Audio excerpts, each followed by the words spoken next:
Welcome to Horticulture, where a group of extension professionals and plant people talk about the business, production, and joy of planting seeds and helping them grow. Join us as we explore the culture of horticulture. Hello. Has anybody seen any cool birds lately?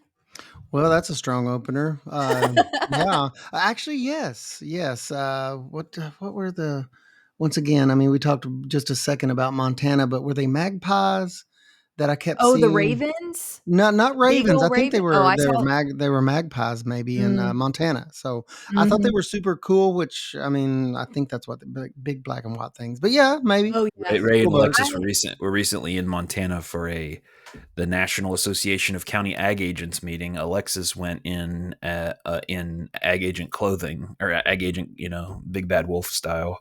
Making connections with other folks of her like mind in other Yeah, states. yeah. So yeah, good It stuff. was really cool. But But it's funny. yes, But I was looking for cool birds out there. So Mhm, mhm. I don't think I had ever actually seen a raven, like a true they're giant big. raven They're really big. before, and they were huge, and I was like, "Do you think we could be friends? Does anybody have any peanuts? Like, I'm in." I hear they're very smart. They're very Mhm. smart, and they live Yeah, for a while. parrots, So like, very Yeah, that's what there's they say the lore is, you know how if you're out in the middle of the woods and you hear somebody talking or like weird sounds out in the woods, they're like, "No, you didn't," type thing.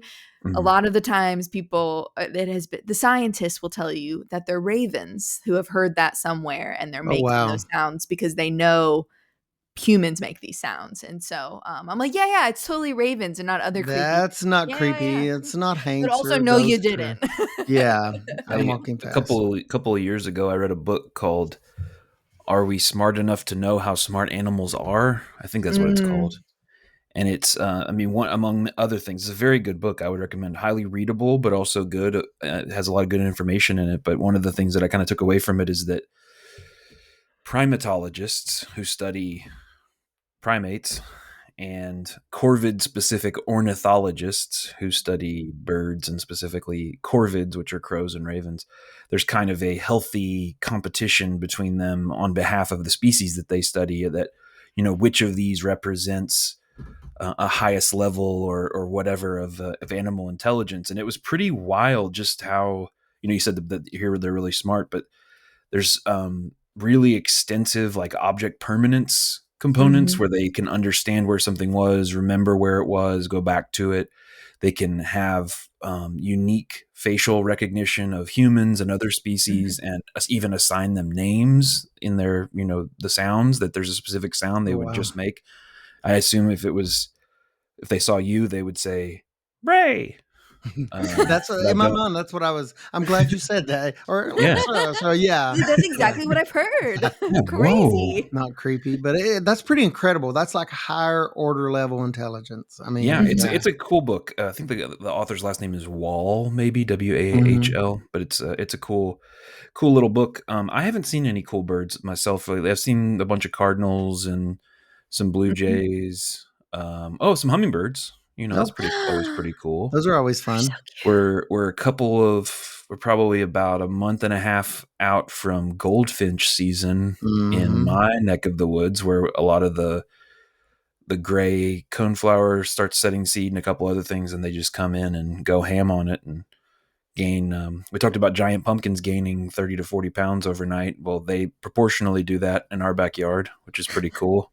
I do that over the winter too, so I Yeah, Yeah. feel I gain. I no The longer winter, lose. the winter swelling. I don't want.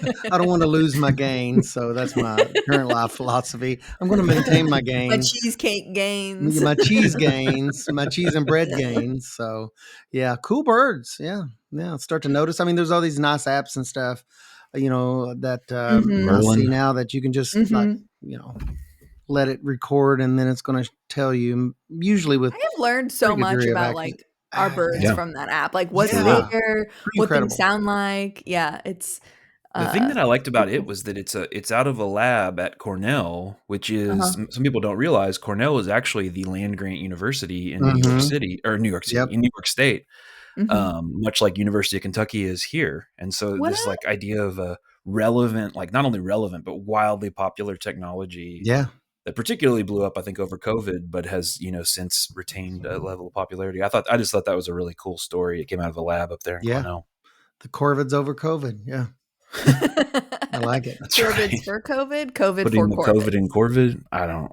Yeah. It Yeah. gets, this stew gets thick. So yeah. Yeah, the primatologists and the ornithologists agree that my human intelligence is lower than both corvids and other primates. That's the My one. capacity may be greater, but in actuality and Yeah. implementation is much less. Yeah, I was like, but it was funny though, and they're like, that not true either. Sorry. Yeah. Not true. Sorry. None of On us all laugh. accounts, negative, negative to the contrary. This study was funded by my wife. Privately Just kidding. funded. Oh, Well, save us, Alexis. when I am often seeing a lot of these birds outside in the field, it's because I'm outside weeding in some form or fashion. And so that's what we're talking about today is mechanical weed control specifically, or even, cultural. Sometimes I like lump those two things together, even though there's technically a difference between cultural and mechanical, but to me Mm-hmm. they blend, right? The whole like square rectangle It's thing. like chemical versus non-chemical and everything else you can break down from there. I mean, some Yeah, kind of, different ways of looking at it, but Well, yeah. yeah, can for those of us with a subcorvid intelligence, could you explain yeah. the So, cultural versus mechanical, and then kind of go from there? So we're laying aside mhm. spraying the thing and it dies because of a chemical interaction. So no Roundup, no 2,4-D, no non-selective, no No selective herbicide, yeah. herbicides at all, and maybe No even vinegar, putting aside salt. the vinegars and that kind of thing from like the certified organic, so the so-called certified None of organic that. herbicides. Hmm. But Yeah, outside of that, then there's still distinctions, cultural and mechanical. cultural, mechanical, and Ray, chime in here. I tend to think of cultural weed control as things like rotational planting or Yeah. cover crops. Suppression, yeah. Suppress, like, yeah, cover crops, and then mechanical, is I think the obvious like tractors and tilling or even hand hoeing. But I think solarization is one of those ones, which is Yeah. putting It's down its a own black tarp, category. where like I think people tend to put it in cultural, but you're like, okay, I'm using a tool to do like that's not a natural tool. So to Mechanically me, cover it's the kind of ground. mechanical, right? And so that's where I think like a lot of these things It's like a are. thermodynamic Yeah, they're Ooh, its own interchangeable. thermodynamic And weed like category. control. if you're using cover crop, for example, you have to use some sort of mechanical thing to kill off the cover crop, right? Usually Crimp for it or cut it or crimp yeah. it, or you're even mowing it. Even if it dies, you have to mow it. Mhm. You have to do something. So that's why they kind of blend together for me. And I don't know. I think the word culture is something like I think of, like grandma hoeing in the garden, right? Like she's doing Yeah. mechanical control, but it's part of a culture. And so the words just, in my brain kind of blend together. It's such an awesome topic for me, and I know we've talked about me being a vampire before, but going way back in the olden days. But it's pretty incredible to me. We did several acres, grew up with lots of things on the farm, but we had lots of things that need to be cultivated, tobacco among them, lots of vegetable crops. But at that time, two things. In the very beginning, my earliest memories are first of all, no irrigation, which is pretty Mm, incredible. No mhm, irrigation, but we had some land that, helped us out with that, some nice loamy mhm, soil that held moisture. But the second biggest thing was we only had mechanical cultivation when things were in the field. Now, when tobacco mm, plants were being grown, we used methyl bromide for weed control there. But as far as in the field, there was only one option, and that was mechanical weed control. That was cultivation with a tractor, or yes, my father made me learn how to cultivate with a 5-point plow and a mule cultivator. So did a lot of that. And I mean, that was surprisingly effective and still done to this day in certain communities, but only mechanical cultivation. And we did things on a pretty good scale and made a pretty good living of things, but with absolutely no chemical inputs. mhm, And we had some, with three brothers and a sister and some uncles to help out, but it was all hoeing the tobacco, chopping it out. Old school, but pretty incredible in my mind to think back on those days where it was strictly mechanical weed control. There was no other option, no other way that we did things. And to look at where we are today with all the options that we may not be talking about today, all the chemical pre and post and all of that. But Mhm. it kind of grounds me in the fact that when someone's approaching, like a new producer, they're approaching growing something. I usually start from the very base. Last week we had Joe Kuzman on, and he talked about the approachability of growing giant pumpkins, and I love his take on that because he said you don't have to do everything at a super high level at first. You can, get a seed and put it in the ground and see where it goes. And I love his Mhm. take on that. And that's kind of where we were at in growing crops. We had a certain tolerance for weeds, but when we did have to do weed control, the easiest thing we would do is mechanical weed control. It's very Mhm. straightforward. There was no such thing as weed resistance to our mechanical methods for the most part. And that was amazing. Yeah. We just didn't worry about any of that. It was very labor intensive, and that brings its own issues. But usually, when I'm working with new producers, I start with the simplest methods first, and we cover that. And there may be better methods, more advanced methods. When they're ready for that, we talk about that. But Mhm. mechanical weed control is like near and dear to my heart because sort of the formative years of my life, that's all that we did in farming was mechanical weed control. That's it. Mhm. End of Well, Ray, story. without outing your vampiric past, what was the year, like the decade time period that we're talking about when you were doing that? Earliest memories would have been the 80s. Yeah. The 80s going into mid 90s. Probably. Yeah. We Well, started to get into irrigation in the mid 90s, of course, early 90s. But as far as weed control, we still were very conservative on chemical usage, Mhm. both, in the eastern part of the state where I grew up in the foothills. Availability, you had to drive a long ways to get those mhm. chemicals. But my father used the tried and true methods of, cultivation and hoeing Yeah. things out. There's not a ton of chemicals you can use in specialty crops anyways. No. So, like, I mean, it's And there not. was not a lot of options, especially at that time. They've advanced a little bit, but at that time, that was especially true. So, yeah. Yeah, that was in the 80s. I remember we just, we attacked weeds from a very mechanical standpoint, Well, this brute is force. something that I think about pretty regularly is that we are, there's whole podcasts, whole series, whole films, books, everything dedicated to this concept, but we exist in this really odd moment in even within agricultural history, which itself is an odd moment in the history of our planet, where some of these things were even possible chemically. It's just this Mm, thing that we sort of take for granted. And I've been thinking a lot about, there was a particular ride that was at Disney World and at Disneyland called the World of Tomorrow, or also known as Mm, Tomorrowland. Tomorrowland, yeah. mm, And you would get on this cart and it would take you around and it would show you all. It was a very futuristic, forward looking thing that in Disneyland opened in the 50s. And one of the things of all the things that Disney World or Disneyland could be talking about, one of them was agriculture. And one of the multiple of the exhibits were actually sponsored by, they were called like the Monsanto Look at the Future. hmm, Monsanto, one of the major companies that now has merged, but there was just this idea of like thinking about the future of agriculture and the future of growing things as this better use of technology. And I mean, I admire the optimism there, but it created this moment where like no one would have thought about it using it that way because everyone was thinking about mostly mechanical cultivation at that point. Mm, mhm, This predates a lot of the Roundup Ready corn and beans sure. and things where you could even do that. And so you had to think about, and so as much as I do not want to say, oh, the past was always better than the present, because that generally wasn't true unless Mm, you were a white guy with some money. There were some things that we're returning to now or thinking about now in the face of mhm, herbicide resistance and other stuff like that. That's where mechanical weed cultivation becomes this all old things made new again. mhm, And I just think about it like situating it in a little bit of a bigger mm, historical context. It always just sort of just blows my mind that we just keep coming back to back in 2023 when fertilizer prices 22, 23, when fertilizer and input prices were super high. There were people starting to plant lespedeza again as a cover crop mhm. that fixes nitrogen to help offset their fertilizer costs. Well, that was something that was really commonplace in the Yeah. 30s.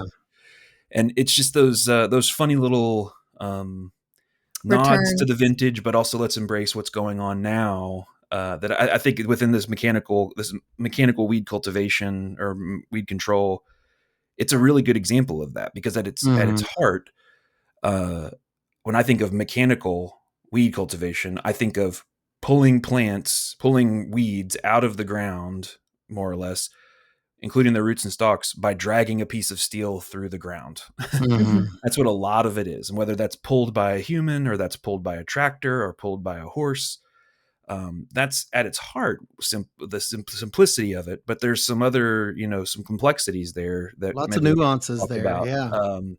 And new technologies that are taking this old concept and doing it a little bit better, doing it a little bit more efficiently. Yeah, I think the first time that my parents or my dad definitely was into some of the chemical stuff. We put down Mhm. Mhm. pre-emergent fertilizer, then come back with herbicide or with Roundup or whatever, depending on what it was. And it wasn't till I did a one semester thing out at the South Farm that I saw things like scuffle hose Oh, and yeah. Mhm. the kind of triangle or pyramid Yeah. shaped hose and stuff like that, and the hand cultivation and pull behind tractors and all that kind of stuff. Um, Oh, yeah. That's a fun thing. I learned about the, scuffle hoe or hula hoe is how I Yeah. learned, a name or a circle hoe. There's, like, a bunch of names for it, but, I did an internship at the UK Arboretum, in Fayette County. If any of you haven't been there, you should go. It's beautiful. But anyways, I interned there, and so everything we were doing was, pretty much hand weeding in a, botanical garden. Because there were people everywhere. You never knew if a kid was going to run through a bed and there was also, they were ornamental. So there's not a lot of herbicides labeled for ornamental use. And so everything was mechanical and by hand there. And that's where I got introduced to the stirrup hoe, hula Yeah. hoe, whatever. And since then, it's been probably my favorite thing ever. I remember he was like, yeah, it's the push and the pull. Slide And I it, was like, yeah. what? I mean, and when you're on a farm and you have like a race, like at the beginning of the day, you have a race to get your Yeah. favorite hoe because Yeah. there are some good ones in the shed that you Uh-huh. definitely want to get there and get those. That would be one They of have the them. right Yeah. length handle Just the and stuff perfect, like they're that. Yeah. lightweight or they get extra sharp when you sharpen them or whatever. But yeah, you're at a certain point in your life when, you have your favorite mechanical, like Those hand are, yeah, device when cultivator. farmers get excited about tools, like mechanics get excited about new tools, farmers get excited about new tools too, and, like a good hoe or, Yes. something for the tractor, Now, even if they're just, a shank, it's a piece of steel that you're running through the field, it doesn't have something. moving parts, it just sits there, Well, that's is a good point too. exciting. They don't break down. They're not complicated, so Mhm. that has its own value. And you guys tell me if I'm making this up. Like, there's been some really super cool mechanical cultivation, like hand implements in the past. Like, I'm thinking of the Kentucky high wheel cultivator. Now, didn't that literally come Mm, out of Kentucky? Do you guys know? Like, one of my favorite hand tools. It's like a little 5 point or 4 point mini cultivator, but it's literally got a high wheel in front with a little cultivator mm, on the back. But I mean, implements like that, a lot of those came out of Kentucky. mm, And I think that's one of the more famous examples. But I think it's called mhm. a Kentucky high wheel yeah, Yeah, and there's cultivator. still the wheel is often metal. There's not really like a tread on it, Yes, right? yes, Mhm. yeah. My That's an my Yeah. example. assumption One is of that, and those. my assumption is that's coming out of a tradition of small scale intensive hand Mhm. cultivation of something like tobacco, Yes, where you're yeah, I mean, you could do 5 acres with a small family by hand mostly, and or more. Some people did more than that, but it's And a little sometimes bit on you get in land and out of the that's rows not and all that stuff. yeah, Yeah, land that's not great for tractor movement, like, maybe yeah, you're doing, and Yeah, mules eat yeah. and cost money and, Yeah. so if you're just doing some stuff, small stuff, yeah, those are nice. I had a friend who I remember how excited she got a little, grant for tools from Kentucky State University when she was starting her farm, and that was one of the things she bought, and just her excitement on being able to go from hoeing with, just by hand that way, to the exact same hoe but on a wheel where she could move it a little bit more easily. And just how excited she was for I something like was when I that. first used those, so I get that excitement. When I first used Yeah. one, it was in the garden plots. I think it was green beans. We were trying to, you have to cast like the soil up at a certain angle so it covers in between the plants. There's like an art to it. But I used my first experience with a high wheel was doing that, and it was pretty cool. I was like, okay, this device is way cooler than it should be. So it was sort of like we had to Yeah. learn on the mule in a particular farm because dad just thought everybody should know how to do that. I don't know. But we used that a lot, He's not wrong. mule cultivation.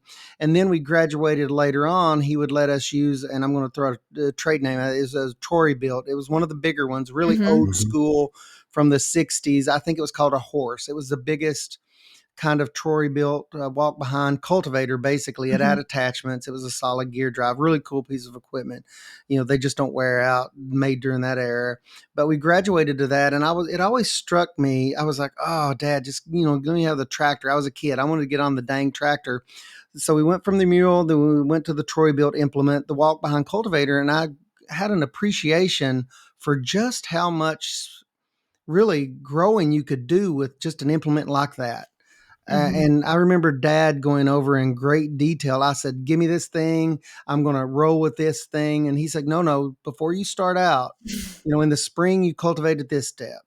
And in the summer, when we want to preserve moisture, you cultivate at a more shallow depth. All we're trying to do is, clip we like he went over this whole process. And that was the nuance behind something as simple as what we commonly call a garden tiller, garden cultivator. There's all these nuances to using that thing that I never would have thought about. Deep tillage versus skim tillage, and actually using the depth bar, which I would have thrown the thing in the weeds and just sunk it down and rolled with it because I'm a dude. That's what I would have done. And he stopped me. He said, no, you have no idea what you're doing. And he was right. I was 10, 11 years old. And like, there's all these nuances to mechanical cultivation that really, to be involved in that process, there's a lot more to it than you would think. Hmm. I Hmm. think part of what I'm hearing from you there is that there's this element of thinking through it and strategizing, and I, Yes, I could say, absolutely.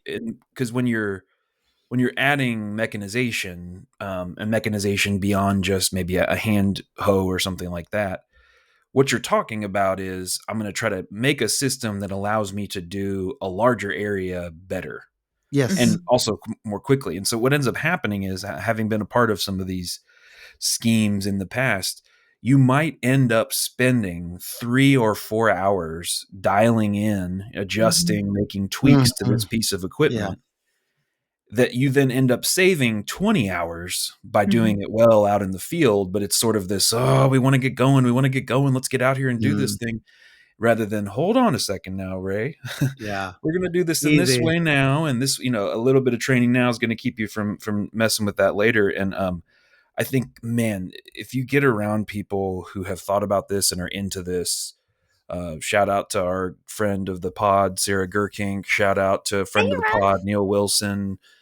Shout out to friend of the pod, the Mark Williams, the chair of the horticulture department. These people are deeply dorky about this stuff, and it's really cool to witness, because just these slight changes of some of the angle Mhm. of the implement. You mentioned depth, Yeah. even the speed. Oh, It's like yeah. you're Mhm. going to need to be at like the top end of second gear, maybe, or maybe you're going to be like, you don't want to go out of first gear for this, just because it doesn't, it has to throw soil versus Yes. digging it versus whatever. There's a high amount of precision there. You wouldn't think there would be, but there's a high amount of precision, lots of considerations for all those Mhm. things, and it's pretty crazy. And Yeah. some of these Yeah, people like, do it. So I was saying, some of these people do it for the love of the game, right? yeah. Because it's But cool. but why? And Alexis, if you were going to say something to this point, you can mention that before. But I'm just like, why would someone want to do mechanical cultivation? Period. Like, Well, why even mess with this? I feel like I have to, and maybe it's not an elephant in the room in this room, but it feels like it in some of It's a the small hippo. other rooms that I'm in. There's a big push towards no till, and I think, and Mhm. that's wonderful. And I do a lot of low till, no till personally. Like I love the idea of that and the way it works.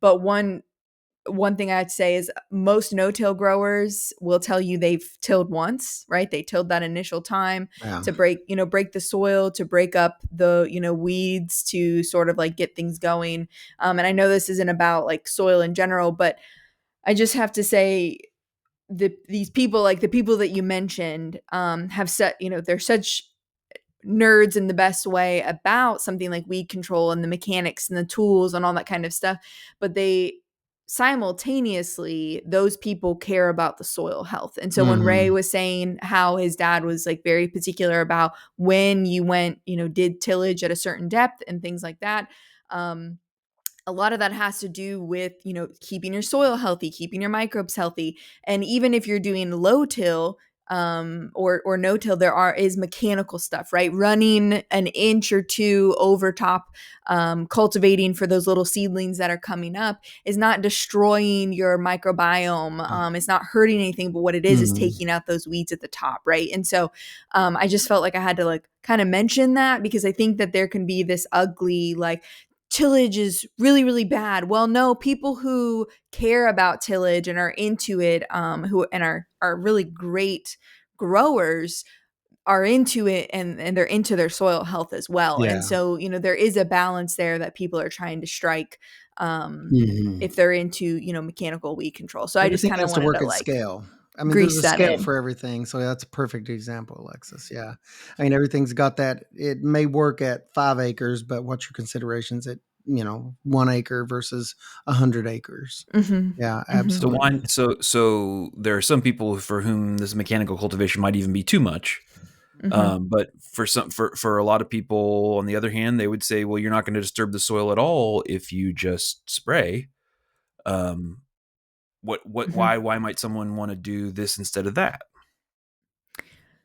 I think the first thing would be, I mean, we work in the specialty crop world, right? And so there's not a ton of herbicides labeled that you can just grow any diverse. Most specialty crop farms are diverse, right? At least in Kentucky, even the largest farms are growing, 10, 15 different crops. Um, and so there's likely nothing labeled that they can use that's not going to damage that crop. If by some chance there is, there's other considerations onto how they're planting. Do they need to have raised beds? So there's a lot more to that, where tillage just might be necessary to even get the right drainage that you want. And this is a big discussion Alexis has helped me out with the local farmer in my neck of the woods. But it's exactly that issue because we're trying to rotate between specialty crops, in this case, floral crops, Mhm, rotate between that and traditional row crops and using pre-emergence. Well, come to mhm, find out, the more specialty crops, in this case, flowers, different flower crops, are much more susceptible than row crops to these pre-emergence even after 18 months. It's a real issue. And I went around and around. I've talked to very smart people like Alexis and other people within our university and other universities. And, I'm like, there's always a solution. But in this case, there's not a solution for a herbicide, a pre emergent mhm, herbicide, because of that sensitivity of certain crops in the rotation, 3-year rotation scheme. It's just mhm, not going to work. So now when I go out to make a site visit again, I'm going to talk a lot about mechanical cultivation. That's going way old school, but in this case, I mean that's where I have to go, and it points back to the conversation of specialty crops. In this case, that's exactly what's going on. It's an agritourism venue for the most part, and it's just not going to fit into the rotation schedule because of the nature of the operation. There is not a good option mhm, in this case. So yeah, perfect example. Yeah, I mhm, think stepping a little outside of our normal wheelhouse, there's also in the world of row crops, there are both. Some people have some environmental or ideological reasons for one way or the other, or some other people have just the persuasiveness of the market to try and grow either certified organic or non-GMO, non-genetically engineered, modified organisms.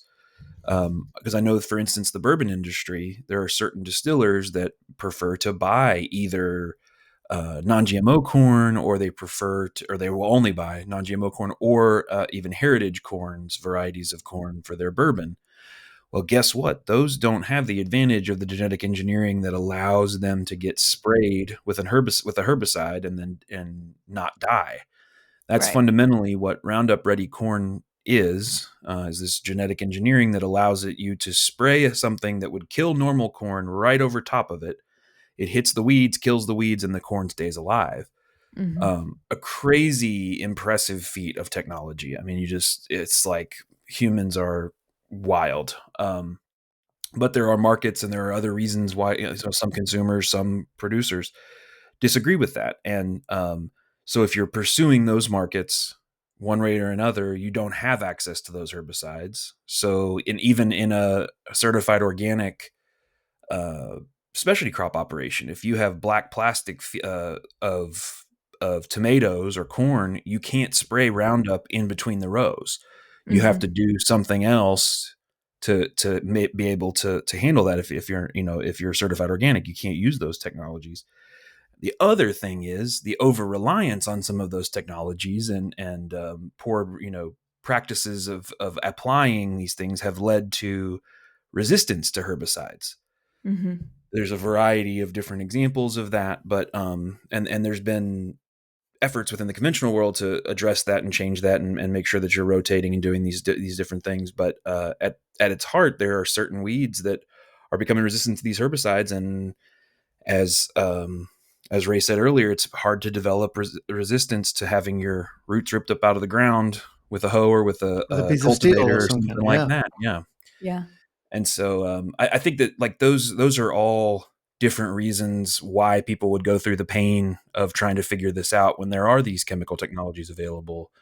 Um, and I just think that that's something that it's important to understand why you're doing something other than it just sounds cool and Alexis is doing it, so everybody should do it, which is basically why I do things. But for the rest of you, that might be something to consider. Don't follow my example. I like just mowed down my my overwintered cover crop in like 2 weeks ago. So Do as I say. Do as I Throw the say. book somewhere. What I'm hearing from all of this is it's so cool that there's room for all of these methods. I mean, we work with like multiple modes, multiple methods, day in and day out, depending on the scope and scale of an operation.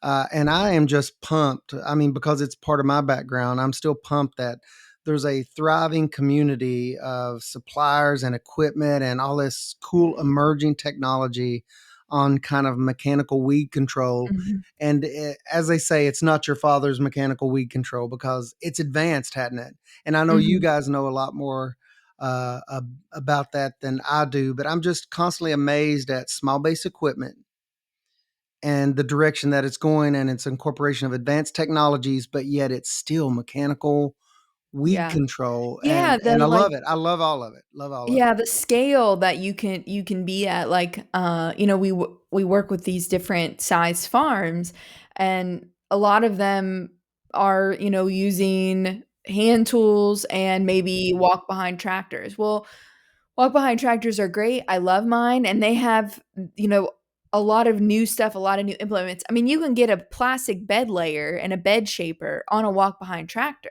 So, And I mean, also like make that, tiny bales of hay. and they also make tiny bales of hay. I love Um, it.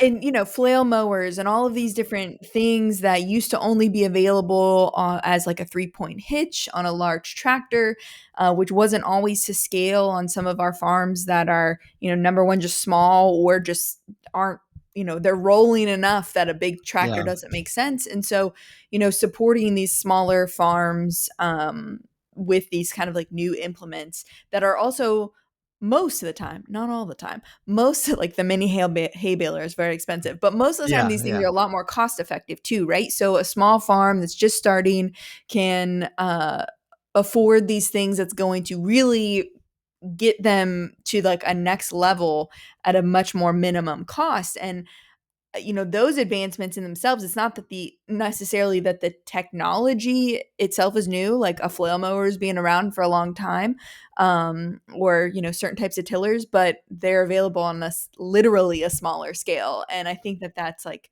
so cool, and so getting so much more popular, and there's different brands and they're high quality, and shout out Italy for just making cool stuff.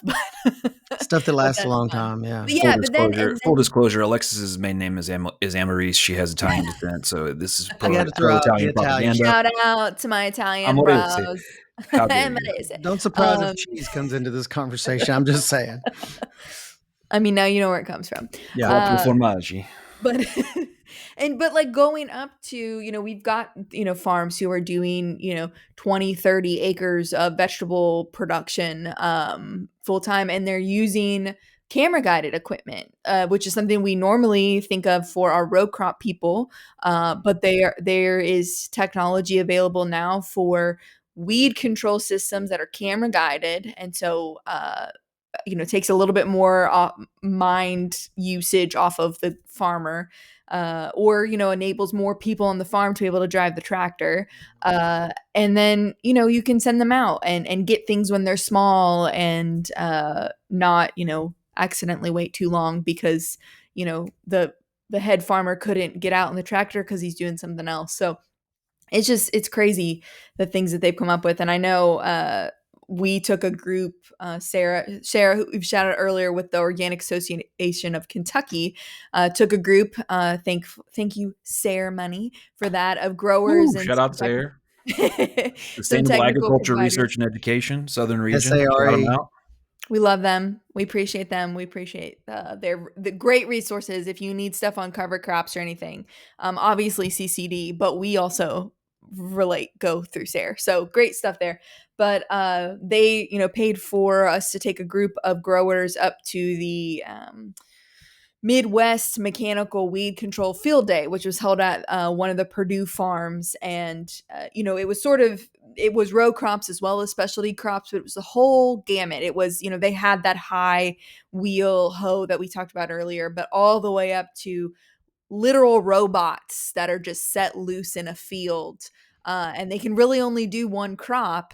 I maybe two, but they plant it. The robot will literally plant the seed and then go through and weed it because it has mapped where all the seeds are supposed to be, and it's solar powered. And so literally you drop it off and you tell it where it is on the map, and then you just come back for it in a few hours and your field is weeded. And that's just bonkers. And it's not like millions and millions of dollars. I mean, from a perspective of these really large tractors that literally I'm I'm gonna dying. like. Why don't you need to get a drink of water? Yeah, Yeah. Alexis needs to get it done. I So mean, I'm some so excited. yeah, yeah, choked up. the world of agriculture is this crazy world of scale with different amounts of money sounding reasonable or sounding crazy, just depending on what type of farming you're doing. A combine that costs $1 million to some people would give them a heart attack, and to some people Yeah. that's just kind of doing business. And so you were saying that these robots are in a more affordable range. Yeah. Yeah. I mean, they're like, I think the one we saw in action, which could do several acres at a time, was like 200,000, which again, when you're talking scale of like the combine is literally costing 500,000 and up, is pretty chill considering the amount of time you can just walk away to go do something Well, and else. labor adds up quickly too, doesn't it? I don't know how Mhm. many, Yeah.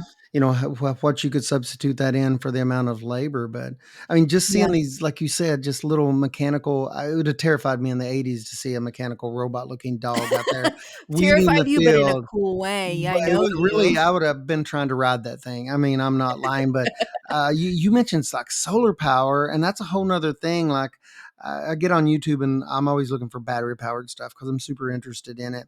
And I see that some of this stuff is starting to approach things like not only AI and the optics behind it, but it's still mechanical weed control, but it's very Mhm. advanced. And in some cases, it's using like Smart. battery powered or solar powered, even like you said. But like it Mhm. had, some of them have lasers. That's my goal in life, is to have a mechanical weeder laser dog that can Can shoot lasers I at the bad guy weeds. Yeah. Can I tell you? So at that field day, there was a guy from Michigan, and I wish I could remember his name, but his research was on like electrocuting weeds. When you really don't like cockleburrs, you just Listen, electrocute them. this is it used the energy in the air. So it's like similar to lightning. It's like static electricity or something like that. I'm going to say this all wrong, and if he hears this, I apologize, but I think I'm getting the gist of it. We were talking over lunch. It was very hot that day. Anyways, so and it shoots this beam. And if you're not watching on YouTube right now, watch me make weird hand movements. You should go do that. But it shoots this beam between 2 points, and anything, you use it on a crop. So your crop is roughly at 12 inches high. So anything above 12 inches, it shoots this beam, and that it crosses those weeds above 12 inches, cross through that beam, and it literally electrocutes it down to the root and kills it all the way down to the root using like the air. Like there's no, fuel. I mean, maybe other than to run the wheels that it's on. And I'm like, excuse me, what? What? That is This is not a awesome. mule and 3-point So there's a cultivator. That Michigan is the there's a Michigan State like fact sheet called Basics of Electrical Weed Control. okay, we're gonna have to link Yeah. it. Yeah, I need I to don't know go the I through don't and know read the Sounds that. like person a field trip to the me. author's name isn't listed, which is a Weird. bit collectivist, which I respect. It But is yeah, I some mean, that's extension. mechanical weed control, but just not in the way we think about it, and where mechanical weed control might be going in the future, because you can't mess up if you're electrocuting it down to the root. And like, I don't know, I'm a little scared of the plant that develops resistance to electricity. Yes. Bro. I Yeah. know. So it's like this Just marriage spliced of in. super high tech and like super old school. I mean, this is really that juxtaposition in my brain's really jiving. I'm like, I like it. It's like a hot rod cruiser It's that's like an electric electrified. Yeah. banjo. Oh yeah, something like that. But I mean, so exciting times for all of this. I mean, Well, so good the stuff. Alexis is really burying the lead here, and staying humble, because not only did you go to the Midwest Mm. Weed Control Field Day, but you and Sarah, with support from Transition to Organic Partnership Project funds, and as well as from money from SARE and support from lots of these vendors, you're bringing the mechanical weed control to Kentucky. Is that right? What up? Yes, there is a Kentucky, first ever Kentucky Mechanical Weed Control Field Day. And it is specifically aimed at specialty crop producers, where other ones, the Midwest one, which is big and has been around for a long time and is awesome, is a mix. So it's, part specialty crop, but it's also row crop focused equipment as well.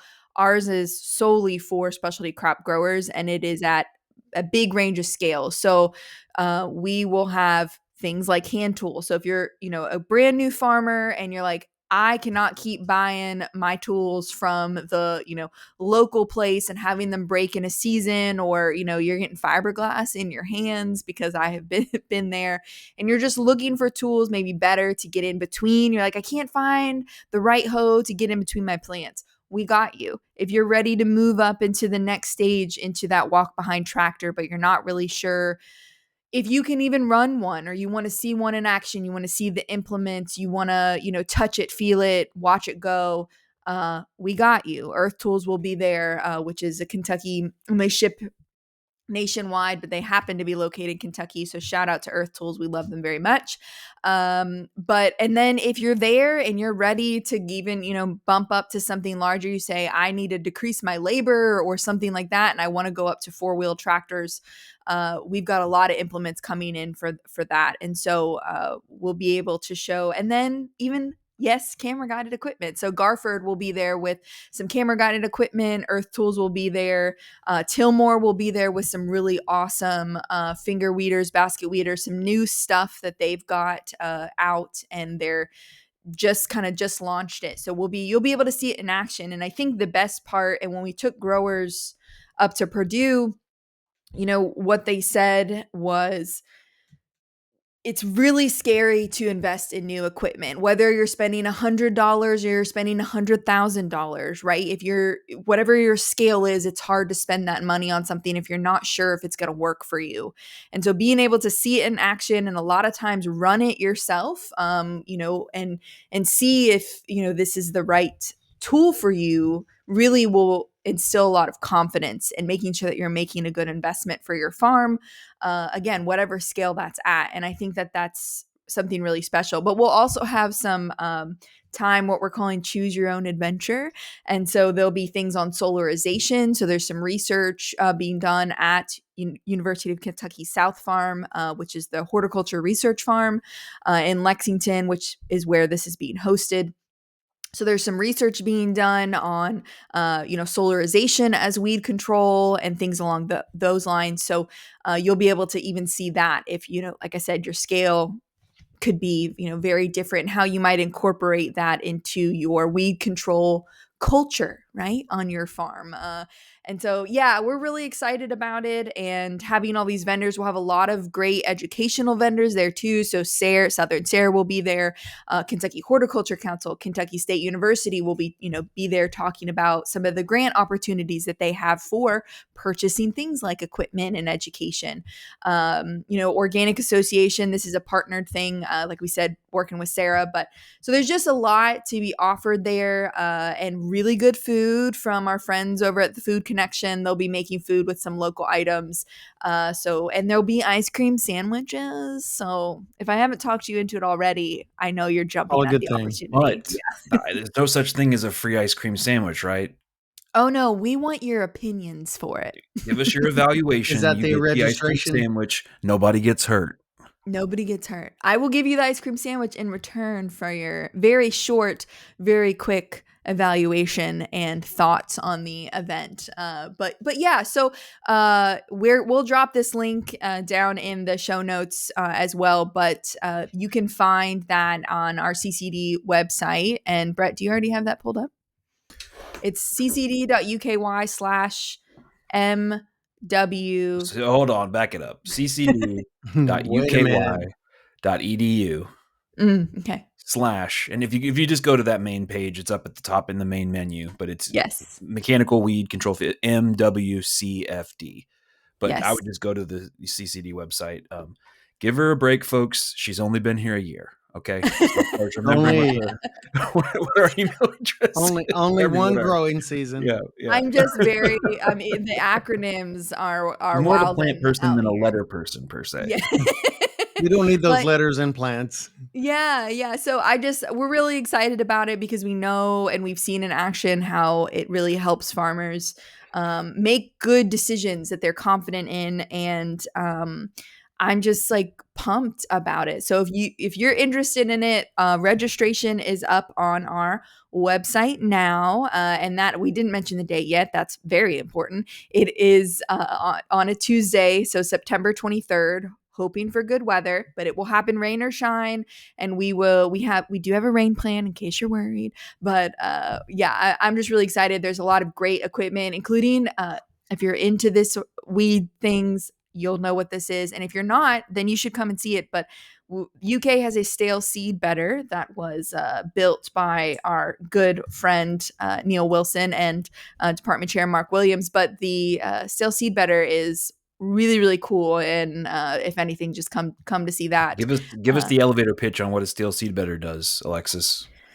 Oh, I'm gonna do a bad job at this. But no, you've actually run the machine. I've not actually run This it. is my floor. I'm actually getting off the elevator now. Thank you. Thank you for your time. Like you do it. Well, the idea of steel seed bedding in general is that you trick a round of weed seeds into Yes. germinating before Yes. you plant any of your stuff, Mhm. and you kill them. Because the reality is we think of weeds as just coming from the ground, but weeds, with the exception of some that grow from other things, they're coming from a seed in the ground. And so it's Mhm. like one weed ticket that has now been cached to grow, and it's gone. And over Mhm. time, if you do that enough times, you start to reduce the weed pressure, you start to reduce the weed seed bank that's in your soil.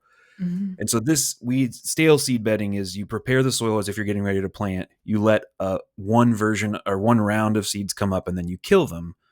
The question is then how to do that at scale, because it's easy Mhm. to do that in a smaller scale. And so this really cool. It's kind of like a blend of some shanks and a big rolling pin and some other stuff that Mhm. you pull behind the tractor, but its main role is to go ahead and take out 1 or 2 or even 3 rounds of weeds before you plant, so that now Mhm. you're fighting, you're kind of getting out ahead of the weeds for the year, Yeah. Yeah. almost like the mechanical equivalent of a pre-emergent. Yes. Yeah, I've got a really cool video on it. So when this episode, airs, and if you're listening to it, go to our Instagram at Horticulture Podcast, and I'll post the video up there, and so you can just see. And it's just, for those of you who are like, oh, I don't want to till too much. This is just getting that top layer, like we talked about. So you're not disrupting those microbes and all those good Hmm. things. You're just disrupting those baby weeds coming up. So That was one of those scenarios where it took for what felt like forever to get it dialed in. I To wasn't even dial that that involved. I was in, just yeah. sort of yeah, watching and helping, yeah. but then you do, and you're But like, once it is, oh man, yeah, oh, I mean, that's it's pretty so great. incredible. You're tricking the seed. You're bringing them to light and heat source, all the things that Mhm. weed seeds need at that specific depth. And then you're like the bait and switch. You're like, boom, chop you down, Bye. then let your friends come up and then do the same thing. I mean, Uh-huh. sounds simple, but not in execution. Yeah, that's Yeah. pretty awesome. yeah. Look forward to So seeing There's that just one gonna be a lot of myself. dorks That's there who awesome. all think about this and yeah. care about it that you can bounce ideas with. That Yes. to me is one of those huge points of Talking to value. other That's harder farmers. to. Yeah. Yeah, I Yeah, didn't think about totally. this. Or So like, oh, I hadn't even thought of that before. There's so many ideas that you see, and you're like, some person came up with it. Like, I didn't think it was that big of a deal, and then but it like changes someone's life. That yeah. Yeah, that kind of Yeah. thing is pretty cool. it is. Well, Very, very yes. cool. So if we've convinced you to come to the Mechanical Weed Field Day on September 23rd, 2025, click down below in the show notes. If you just Google Mechanical Weed Control Field Day, University, Kentucky, it'll be the first thing to pop up. I just checked. So you can go ahead and click in there and register for some good food, some good community, some good learning time. And if you have questions about that, you can email us at horticulturepodcast@gmail.com. Again, that's in the show notes, or you can reach out individually. My contact info is on that registration page. If you've got questions, but a lot of good info on there. If you want to see like who's coming, what kind of things you're going to see, what the agenda is, it's a full day of really cool stuff for anybody and at any scale in specialty crop world. And with that, I will say thank you for joining us today. And we hope that you will join us again next time. Well, go grow something cool. See you later.